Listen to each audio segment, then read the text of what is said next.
In Linkurious Enterprise, the workspace is where you visualize and interact with the data as a network of connected entities. It's where most of the investigative work takes place. The workspace is composed of 5 parts.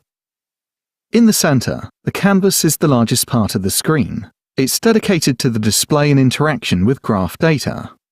Each node there represents a data element, and each link indicates how 2 nodes are connected.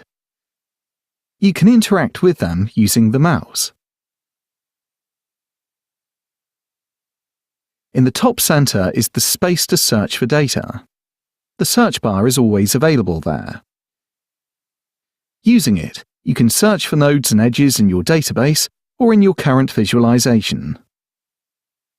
On the left side, the Property panel lists information about your data and actions for your graph.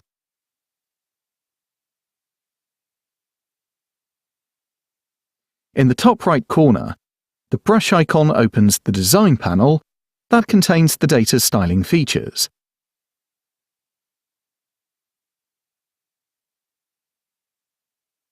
The 3 bars icon opens the Filter panel that lets you hide specific data from the canvas.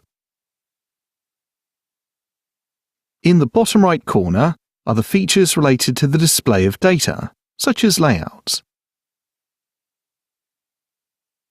Finally, in the top left corner, the 3 bars icon opens the main menu to manage your visualization, share it with others, manage your preferences, or go back to the dashboard.